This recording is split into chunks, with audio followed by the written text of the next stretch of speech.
자, 오늘은 시편 8편에 있는 말씀입니다. 앞에 주제가 있습니다. 다윗의 시, 인도자를 따라 깃딧에 맞춘 노래, 깃스라고 하는 영어 발음이 있는데 히브리어로 깃스라고 합니다.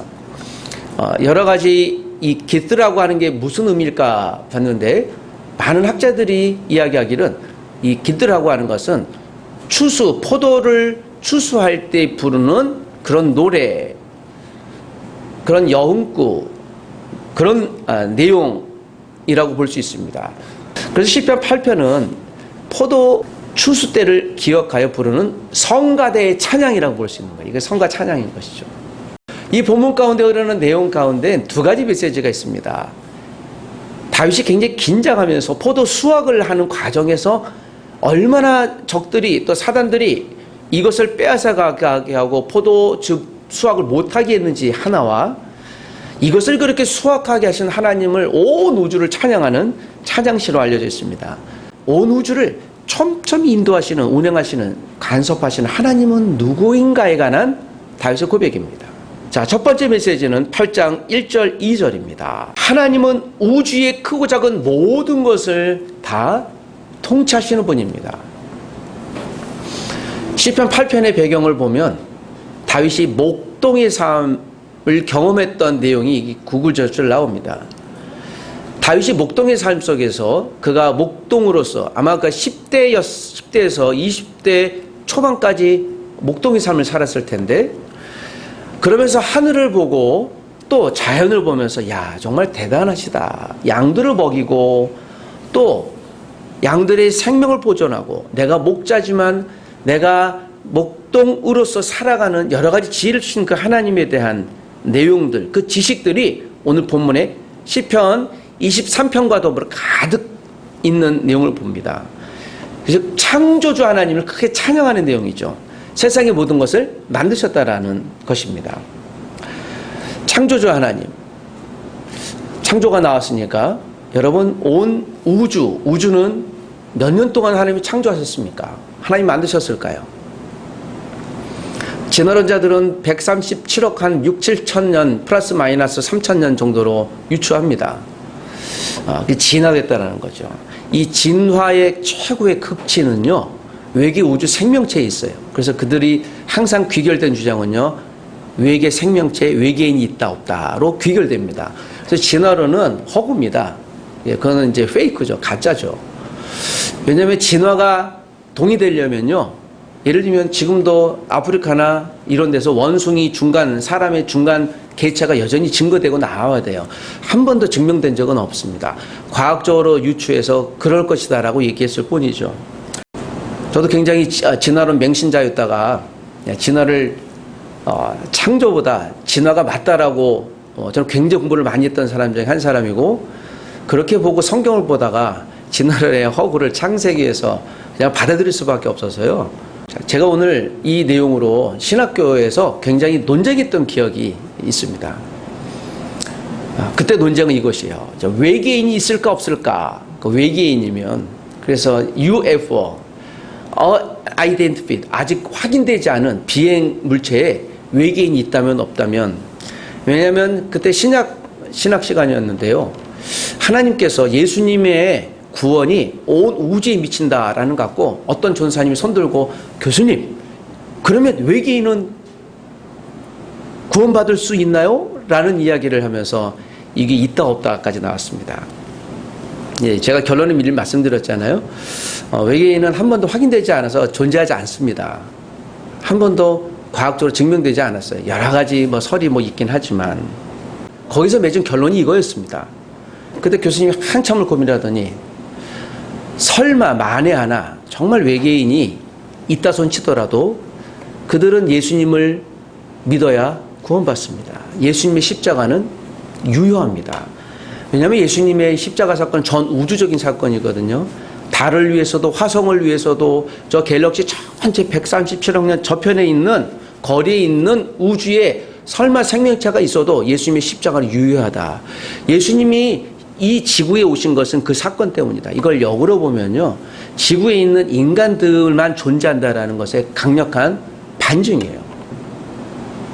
예수님의 십자가 사건이 온 우주적인 사건이다. 온 유니버설 이벤트예요. 사건이에요. 그런 면에서 보면 저와 여러분들이 이 시간 예수님을 믿는다는 건 정말 기적 중에 기적이에요.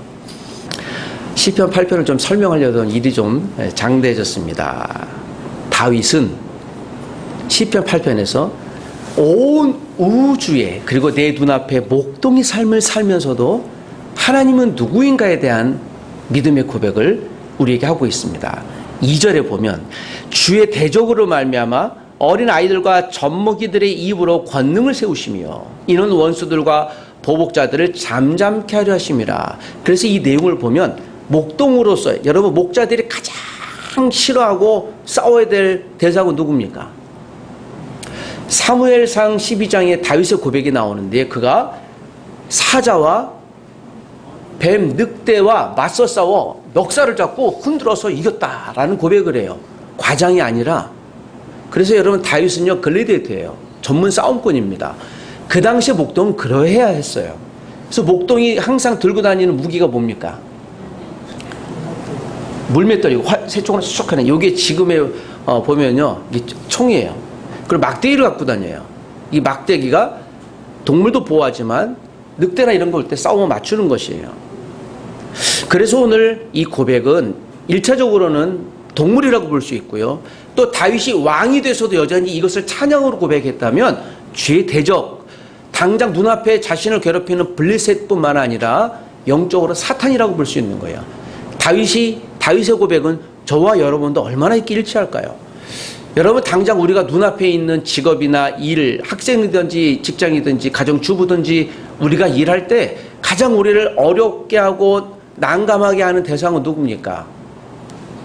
예수님 믿는 사람으로서 내가 예수님 믿는 사람인데 신앙생활을 하는데 예수님 믿는다는 이유로 내가 이 믿음 생활이 어려워지거나 하나님을 고백하지 못하게 하는 행위들이 뭐예요? 다윗이 똑같이 그 고백을 하고 있는 것입니다. 일상에서 크고 작은 것일 수도 있어요. 저도 예배를 준비하면서 노트북을 이렇게 준비하는데요. 영상도 작업하고 예배 준비하면서 어느 날 갑자기 컴퓨터가 너무 느려졌어요. 그래서 이 컴퓨터가 왜 이렇게 느려진 거야 하고 포맷을 시켰습니다. 잠시 빨라졌다가 며칠 지나면 또 정말 느려져요. 그래서 이 컴퓨터는 꼭 예배 준비할 때마다 영상 준비할 때마다 이렇게 버벅거리는 거야 하고 이게 제가 불편함이 많이 있어서 화가 나요. 이 컴퓨터는 도대체 뭐가 문제야. 가만히 보니 2015년에 구입했거든요. 그러니까 얼마 안 된 것 같아요. 근데 제가 그때 굉장히 비싸게 주고 구입했어요. 그때 고백하기를 하나님 내가 10년 동안 잘 사용하겠습니다 라고 약속해서 큰 돈을 구입했기 때문에 이제 몇 년 남았습니까? 2년을 버텨야 돼요. 제가 그래서 버벅거려야 돼요. 어쩔 수 없어요. 그래서 제가 좀 빌려다가 어떤 노트북을 씁니다. 우연인 것 같은데요. 제가 꼭 예배 준비할 때마다 불편한 감정이 막 생겨요. 왜 이렇게 듣는 거야? 그때 그렇게 몰입되면 예배 준비 못합니다. 하다못해 이런 감정들부터 시작해서 오늘 우리가 주일 예배 지키는 것부터 시작해서 일상에서 직업이나 다른 모든 것을 할 때 사단은 정말 신비하게 우리를 괴롭히려고 애쓰고 그런답니다. 여러분 다윗은 전문 예배 인도자였어요. 이전에 사무엘상 18장에 보면 어떤 사건이 나오면 그 유명한 사건이 나옵니다. 다윗이 찬양으로 그가 하프를 치면서 사울의 악귀를 쫓았다라는 내용이 나와요. 여기서 이제 사울의 성품을 알 수 있는데요. 사울의 악귀가 몇 번 이렇게 들렸다 안 들렸다 그래요. 이것은 귀신이 들렸다기보단 그가 불안장애, 정신장애, 아마 심적인 장애가 그렇게 아주 이상한 행동으로 왔을 거예요. 그리고 사무엘상 18장 10절 11절 보면 이런 말씀이 있어요. 잘 들어보세요. 그 이튿날 하나님께서 부리시는 악령이 사울에게 힘있게 내림에 그가 집 안에서 정신없이 떠들어대므로 다윗이 편과 같이 손으로 수금을 타는데 그때 사울의 손에 창이 있는지라 그가 스스로 이르기를 내가 다윗을 벽에 박으리라 죽이리라 하고요. 그 창을 던져버려요. 이 사람을요. 현대인의 성경에 보면 내가 저놈을 벽에 박아 버려야지 하고 혼잣말로 중얼거리다가 갑자기 창을 던졌다. 그러나 다윗은 그 창을 2번이나 피해 도망갔다라는 얘기잖아요. 여러분 혼잣말로 중얼중얼거려요. 이걸 뭐라 그래요? 가만히 있는데 갑자기 어떤 걸 보면서요. 중얼중얼거려요. 네, 이것은 이제 우리 틱장애라고 볼 수 있죠. 이게 정확히 그래요. 그러니까 틱장애는요. 불안이 갑자기 몰려오면요. 이게 더 팍 심해지는 거예요. 그러니까 행동 조절이 안 되는 거죠. 제가 틱장애를 비하는 게 아니라 다윗이 사울이 불안의 극치가 있었다. 왜 이랬는가 하면요. 다윗이 사무엘상 17장에 골리앗을 이기고 오니까 사람들이 다윗 보고요. 와, 사울은 1000명을 이겼는데 다윗은 10,000명을 이겼다라고 해요. 그 사건 이후로 사울이 갑자기 불안 증세가 증폭이 돼요. 그리고 그 죽을 때까지 불안 증세에서 헤어나지 못합니다. 여러분, 불안 증세가 계속 있었다는 건 어떤 의미일까요? 심지어는 사울이 엔돌의 무당을 찾아가서 사무엘의 영까지 불러오잖아요. 그건요, 불안을 의미하는 게 아니라 그것을 핑계로 사단이 그에게 들어가서 하나님을 불신하는 데까지 이르렀다는 것이에요. 그래서 사울은요, 하나님을 믿었던, 표면적으로 하나님을 믿었지만 정말 내재적으로는 하나님 불신하며 살았던 대표적인 썬데이 크리스찬의 대명사예요. 그러니까 껍질만 있는 사람이에요. 그래서 제가 그가 구원받았는지 굉장히 의심가요. 그러니까 가짜라는 거죠. 오늘 이렇게 보면 다윗은 온 우주를 하나님이 만드시고 통치하신다라고는 이 시편의 본문에 있는 이 고백은 그의 평생의 고백, 목동이었을 때 고백에서 지금 이런 위험함을, 사울에게 목숨을 담보로 피해 다니는 상황에서 또 왕이 됐을 때도 여전히 다윗이 고백했던, 그래서 그 불렀던 찬양으로 갖고 있잖아요. 자신의 신앙 고백이에요. 여러분, 우리는 때론 하나님이 내게 주셨던 과거의 일들을 곰곰이 생각해 보면서 또 하나님이 행하셨던 그때의 일을 갖고 내가 지금도 잘 견뎌야지, 이겨야지 하는 믿음의 고백으로 위기를 넘어갈 수 있는 우리가 될 줄 믿습니다. 과거에 하나님이 역사하시고 나를 만드신, 그래서 확인받고 격려받는 가장 중요한 수단 중에 하나가 바로 기도 노트예요. 그래서 여러분, 기도 노트를 사용하시기 바랍니다. 어제 제가 도고 기도 세미나 준비하면서 2002년 10월 13일 기도 제목을 제가 이렇게 보는데요. 아, 이렇게 또 기도했었구나. 그때 제 진로를 놓고 기도하고, 미래를 놓고 기도하고, 또 자녀를 놓고 기도하고, 현 상황을 놓고 기도했던 것이 이렇게 있는데요. 야, 내가 이때부터 이렇게 기도를 했었구나. 여러분, 21년이 지나도 제가 계속 이 이야기를 하는 이유는 저의 정체성을 얘기하는 거예요. 앞으로 저하고 정말 친해지려면 제가 이것을 같이 하셔야 돼요. 그래서 저는 기도하시는 분과 밀접합니다. 제가 우리 예배당에 있는 분들 또는 그렇지 않은 분들일지라도 그런 분들과 밀접해요. 형통하는 고통의 상황에서도 모든 상황을 하나님이 인도하신다. 이게 다윗의 고백이었던 것이에요. 그래서 1절에도 여호와여 주의 이름이 온 땅이 어찌 그리 아름다운지요. 이것으로만 맞췄어야 되는데 2절에 주의 대적으로 말미암아 내가 고난당했지만 온 우주를 만드신 그 하나님께서 이 모든 것을 넘어가게 하신 분입니다. 하나님은 크고 작은 모든 것을 다스리는 분입니다라고 말씀하고 있는 것입니다. 찬양은 하나님의 승리를 얻을 수 있는 가장 강력한 영적인 은혜 도구인 줄 믿습니다. 두 번째 메시지입니다. 3절에서 8절입니다. 여러분, 3절 한 절만 보겠습니다. 다 같이 시작. 주의 손가락으로 만드신 주의 하늘과 주께서 베풀어 두신 달과 별들을 내가 보니. 인류가 지금 화성에 가려고 여러 가지 애를 쓰지만 그 화성도 여전히 지금도 존재하고 있는 이유는, 또 달이 지구의 위성으로서 한치 오차 없이 지구를 돌아가는 이 이유는, 여러분, 달이 지구 행성으로서 잠깐만 돌아가는 시간이 멈추거나 0.1도만 어긋나도요, 여러분, 지구는 이제 멀리 날아갑니다. 존재가 없어요. 온 우주의 별이 수천억 개라는 게 셀 수가 없잖아요. uncountless예요. 셀 수가 없는데, 그럼에도 불구하고 이것이 여전히 유효되고 우리가 살아있는 이유는 무엇인가요? 내가 그냥 사라져지는 이유는 무엇이겠습니까? 이 다윗의 오늘 온 우주를 또 자연을 찬양하는 고백은요, 바로 그 고백이에요. 야, 신비하다, 이해할 수 없다, 이해를 넘어 역사하시는 하나님이시구나라고 얘기하시는 거예요. 말씀한 대로 역설적으로. 그러면 지금 나에게라는 모든 여러분 형통한 일도 있지만 그렇지 않은 일도 있지 않겠습니까? 우리가 당하는 고난도 있을 거잖아요. 고난이라고 하니까 갑자기 눈앞에 그 해결해야 될 문제가 떠오르시지 않습니까? 아, 그렇지. 그 사람 좀 속되니까 그 인간 같은 것이 또 가면 또 만날 텐데 문제 해결 안 되고 행동도 변화 안 되고 불편하다. 뭐 있지 않겠어요? 고린도전서 10장 13절을 기억하실 겁니다. 여러분 10장 13절에 있는 이 말씀이 무엇이에요? 우리가 시험 당하는 것에 대해서 하나님이 면제하지 않으셨어요. 피할 길만 주신다는 거예요. 면제하는 것은 인간이 아니에요. 그건 죽음밖에 없습니다. 여러분 우리가 당할 때 그러므로 어려운 시험은요 평생 갑니다. 없어지지 않아요. 하나님 내게 시험이 오지 않게 해주십시오. 그럼 하나님 입장 정말 다 안 처해집니다. 왜냐하면 이 사람을 좀 천국으로 데려가야 되니까. 하나님 내가 이 시험을 잘 견디거나 극복하게 해주시고 역전되게 해주십시오라는 그 기도가 맞습니다. 여러분 그래서 오늘 시편 8편은요 영적인 거룩한 장엄한 전투의 역사가 있는 거예요. 다윗의 삶의 고백이 있는 거예요. 그 목가적인 것을 여유자작하고 누워서 하늘을 보고 찬양하는 여우의 삶이 아니라 전원의 삶이 아니라요. 마치 치열한 골리앗의 멱살을 잡고 싸워 이겨와서 헐떡거리면서 내가 한숨 잠깐 쉬고 있는 그때 이 싸움을 하나님이 이기게 하셨구나. 앞으로 내가 믿음으로 더욱더 힘써야지 라는 잠시 쉴 때 느끼는 그런 감정의 고백인 거예요.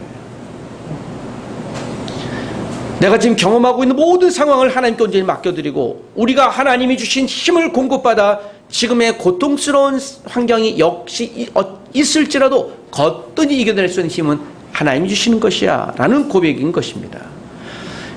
모든 하나님 만드신 우주에 있는 것들을 하나님이 만드셨다면 그래 나도 능히 이길 수 있지 않을까? 그 믿음의 고백입니다.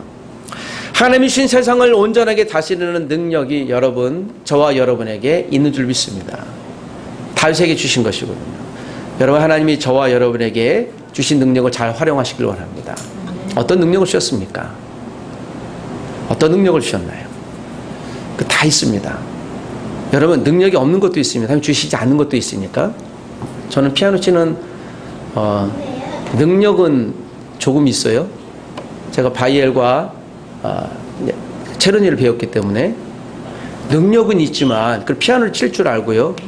제가 지휘는 제가 전문 지휘를 2년 동안 배웠기 때문에 잘 아는데 피아노도 잘 칠 능력은 있습니다. 다만 제가 치면 여러분 사람들이 다 없어져요. 도망가세요. 소음으로 들리는 거죠. 저희는 피아노 치는 능력이 있으나 무엇이 없습니까? 실력이 없는 거예요. 그래서 하면 안 돼요. 나 혼자는 할 수 있지만 이 구별을 잘 하셔야 돼요. 제가 조금 더 원한다면 이걸 좀 배워야 되겠죠. 그럼 할 수 있겠죠. 체르니나 또는 바이올을 안 배웠으면요 능력이 없는 거예요. 근데 그걸 내가 능력이 있다고 우기는 순간에 저 사람 이상한 사람 되는 거예요. 칼을 잡는데 사용하지 않은 사람이 맡기면 큰일 납니다. 그래서 아이들한테 맡기지 않죠. 무엇이 없기 때문에? 능력이 없기 때문에. 내가 능력이 없는 거 안 하는 게 나아요. 다 능력 주시지 않았어요. 능력이 있으면 실력이 있는 거예요. 그래서 실력을 갈고 닦으셔야 돼요. 여러분 저와 여러분에게 하나님이 어떤 영적인 능력을 주셨습니까? 기도의 능력 주셨잖아요. 기도 잘 못하는데요. 잘 못할 뿐이죠. 그러면 실력을 쌓으시면 됩니다. 그래서 여러분 때로는 실력을 강화하기 위해서요. 역량 강화 훈련을 해요. 업그레이드 시키려고 하는 거예요. 저도 그 배우는 거예요. 저도 설교를 잘하기 위해서 글 쓰시는 분들 또 글을 잘 쓰는 소설가의 강연을 들어요. 저분들 어떻게 사람을 감동시키는 글을 쓰지. 그래서 배워요. 이렇게 하면 되겠다. 이렇게 해석해야지. 라고 계속 배우는 거예요. 역량 강화하는 거예요. 저도. 계속 강화하려고 하는 거예요. 이전에 봤던 헬라어 히브리어도 보지만 이것은 요새 어떻게 해석돼 또 보는 거예요.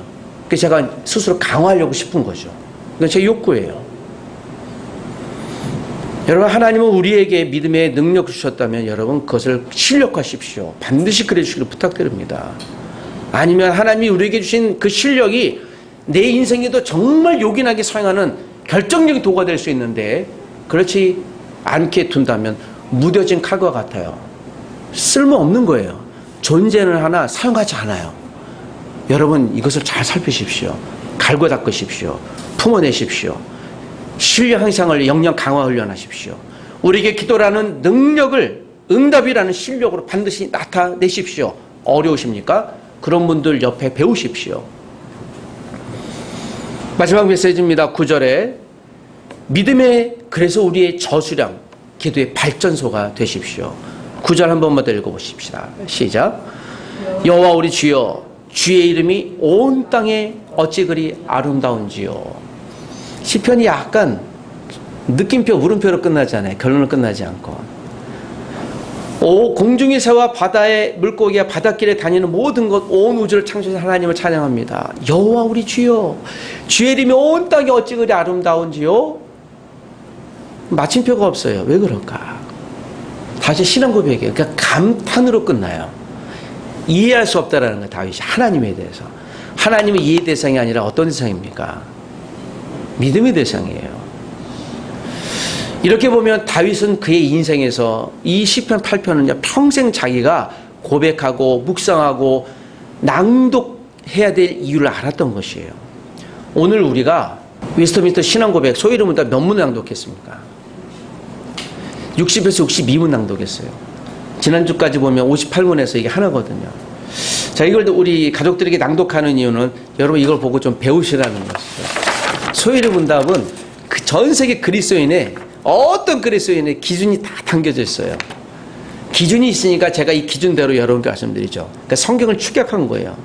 제가 어제도 이걸 보면서 야 그래 안식일 주의를 잘 지켜야 되겠다. 우리가 안식일을 거룩하게 지키는 건 뭐지? 세상 일과 오락도 그치고 하루 종일 안식한다. 하나님은 어떻게 생각하지? 다시 돌아가는 거예요. 아 내가 주의를 이렇게 지켜야 되겠다. 하지 말아야 될 것은 무엇이지? 또 내게 왜 사계명을 왜 안식일을 지키라고 주님이 주셨지? 여러분 그래서 이거 제 이야기가 아니라 성경이 말하는 말을 대해서 자꾸 낭독하는 거예요. 우리가 배우자는 거예요. 아 계속 기억해서요. 내년에 또 하겠죠. 반복해서 배우자는 것이죠. 여러분 우리가 가장 두려워야 될 것은 그것이에요.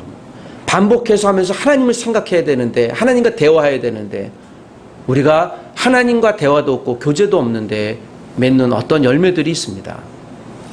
여러분 실패보다 무서운 곳이 있어요. 그는 의미 없는 성공이에요. 열심히 했는데 어쩌다 됐어요. 아싸 진짜 운이 좋다. 거부할 수 있어야 돼요. 내게 아닐 수도 있습니다. 의미 없는 성공보다 더 무서운 건요. 더 무서운 건 전심으로 거부해야 될 건요. 잘못된 성공이에요. 기도하지 않았는데 여러분 잘 됐어요. 거부하셔야 돼요. 그 결과는 당신 것, 우리 것 아닙니다. 우리 교회 것이 아니에요.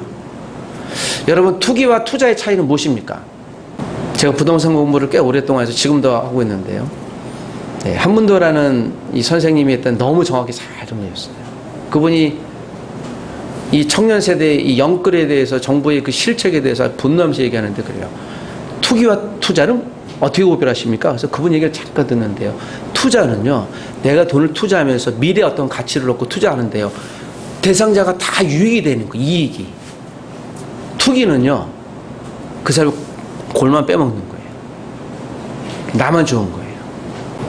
2년 전 여름 교내 신방 중에 만난 어떤 교수님이 목사님 제가 밥을 사겠습니다.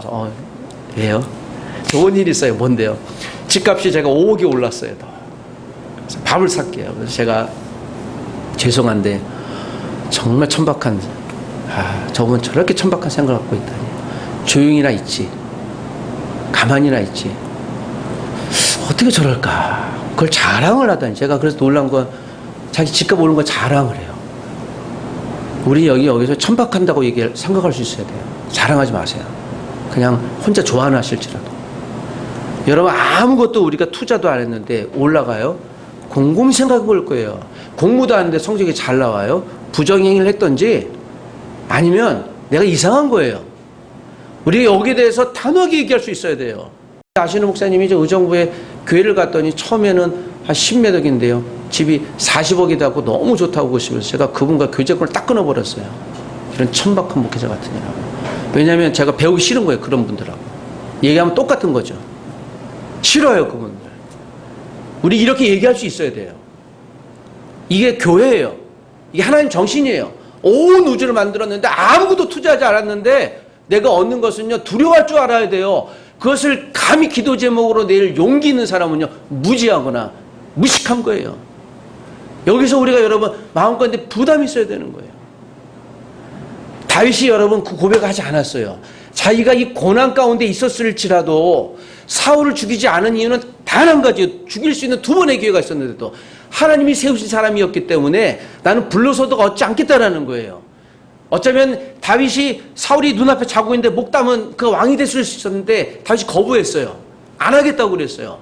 내가 투자하지도 않고 내가 감히 월권하는 건 아니라는 거예요. 그게 그 고백이었어요. 그래서 다윗을 하나님이 죽을 때까지 크게 사용하신 이유가 여기 있었던 거예요. 그렇게 실수를 많았음에도 불구하고 주님을 크게 찾는 탄원의 고백, 하나님의 고백, 여러분 우리가 이것을 지속할 수 있게 되길 원합니다. 여호와 우리 주여, 다윗의 마지막 고백처럼 기도의 응답 총량의 법칙이 있습니다. 응답이라는 것은 우리의 기도가 채워졌을 때 이루어지는 것이에요. 기도가 증가할수록 그릇이 큽니다. 여러분, 기도의 거대한 저수지가 되시길 원합니다. 믿음의 저수지가 되어주시길 부탁드립니다. 큰 저수지가 될수록 기도가 쌓여야 돼요. 저수지가 크면 쌓을 기도의 시간이 더 오래일 수도 있습니다. 말씀을 정리하십시다. 전 세계가 글로벌 경제 영토 전쟁이라고 해요. 세계적인 인터넷 플랫폼 구글이 절대 강자라고 얘기를 해요. 그렇다고 칩시다. 또 누군가 나타나겠죠. 저와 여러분은 이 시대에 믿음의 거대한 기도의 플랫폼 되길 원합니다. 성도의 영토는 믿음의 영토예요. 믿음의 영토는 기도와 비례합니다. 우리가 주신 축복은 넓혀지는 땅이 아니라 집이 아니라 쌓여가는 저축 통장이 아니라 내가 높아지는 직위가 아니라 믿음이에요. 기도예요. 그것이 예배를 나타나는 거예요. 헌신으로 나타나는 거예요.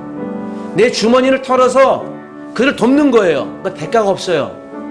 하나님이 내게 은혜 주셨기 때문에, 내게 기도 잘하는 자로 불러주셨기 때문에, 교회를 세우셨기 때문에, 그리스도인이기 때문에 단지 그 이유예요.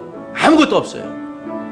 그럼에도 불구하고 여호와 우리 주여, 주의 이름이 어찌 그리 아름다운지요. 위대한 기도의 영적 거의 되시길 주의 이름으로 부탁드립니다. 기도하십시다.